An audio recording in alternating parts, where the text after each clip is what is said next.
அண்மை செய்தி. லஞ்ச ஒழிப்புத்துறையினரால் கைது செய்யப்பட்ட அமலாக்கத்துறை அதிகாரி அன்கித் திவாரி ஜாமீன் கோரி மீண்டும் வழக்கு தொடர்ந்திருக்கிறார். இது பற்றிய மேலும் விவரங்களை செய்தியாளர் மாரிச்சாமி வழங்கியிருக்கலாம். வடக்கு மாரிச்சாமி, இந்த வழக்கின் விசாரணையானது உயர்நீதிமன்ற மதுரை கிளையில் விசாரணைக்கு வந்தபோது அன்கித் திவாரி தரப்பிலிருந்தும் எதிர்த்தரப்பிலிருந்தும் என்னென்ன வாதங்களானது முன்வைக்கப்பட்டது? இதற்கு நீதிபதி என்ன கருத்து தெரிவித்தார்? லஞ்ச ஒழிப்புத்துறையால் கைது செய்யப்பட்ட இடி அதிகாரி, அமலாக்கத்துறையின் அதிகாரி அன்கித் திவாரி ஜாமீன் கோரி மீண்டும் உயர்நீதிமன்ற மதுரை கிளையில் மனு தாக்கல் செய்திருக்கிறார். இதற்கு லஞ்ச ஒழிப்புத்துறை தரப்பில் ஜாமீன் வழங்குவதற்கு கடும் எதிர்ப்பு தெரிவித்துள்ளார்கள். லஞ்ச ஒழிப்புத்துறை தரப்பில் பதில் மனு தாக்கல் செய்ய உயர்நீதிமன்ற மதுரை கிளையானது உத்தரவு பிறப்பித்திருக்கிறது. இந்த வழக்கின் பின்னணி பார்த்தோமானால், திண்டுக்கல் அரசு மருத்துவமனையில் பணிபுரியும் மருத்துவர் சுரேஷ் பாபுவிடம் லஞ்சம் வாங்கும் போது கைது செய்யப்பட்ட அமலாக்கத்துறை துணை இயக்குனர் அன்கித் திவாரி தனக்கு ஜாமீன் வழங்க கோரி உயர்நீதிமன்ற மதுரை கிளையில் மனு தாக்கல் செய்திருக்கிறார்.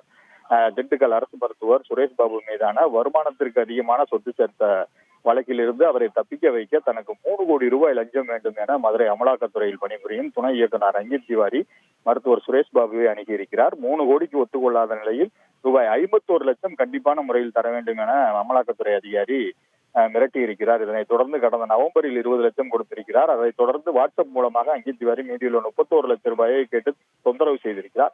இதனையடுத்து டாக்டர் சுரேஷ் பாபு திண்டுக்கல் மாவட்ட லஞ்ச ஒழிப்புத்துறை போலீசில் புகார் அளித்தார். புகாரின் பேரில் போலீசார் ரசாயன கலவைகள் தடவிய 500 ரூபாய் நோட்டுகளை பேக்கில் வைத்து சுரேஷ் பாபுவிடம் கொடுத்தார்கள். அப்பொழுது தப்பிக்க முயன்ற அமலாக்கத்துறை அதிகாரியை லஞ்ச ஒழிப்புத்துறை போலீசார் காரில் விரட்டி பிடித்து கைது செய்து திண்டுக்கல் நீதிமன்றத்தில் ஆஜர்படுத்தி பின்னர் சிறையில் அடைத்தனர். இந்த வழக்கில் தனக்கு ஜாமீன் வழங்க வேண்டும் என திண்டுக்கல் முதன்மை குற்றவியல் நீதிமன்றத்தில் அன்கித் திவாரி மனு தாக்கல் செய்திருந்தார். ஜாமீன் வழங்க மறுத்த நிலையில் அந்த 2வது முறையாக உயர்நீதிமன்ற மதுரை கிளையில் தனக்கு ஜாமீன் வழங்க வேண்டும் என அன்கித் திவாரி தரப்பில் மனு தாக்கல் செய்யப்பட்டிருந்தது.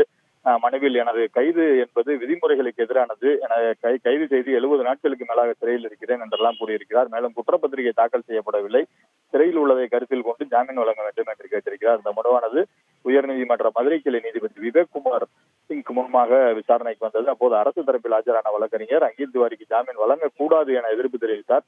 இதையடுத்து நீதிபதி லஞ்ச ஒழிப்புத்துறை தரப்பில் விரிவான பதில் மனு தாக்கல் செய்ய உத்தரவிட்டு வழக்கு விசாரணையை வரும் 28ஆம் தேதிக்கு ஒத்திவைத்திருக்கிறார்கள். விரிவான விவரங்களுக்கு நன்றி மாரிச்சாமி.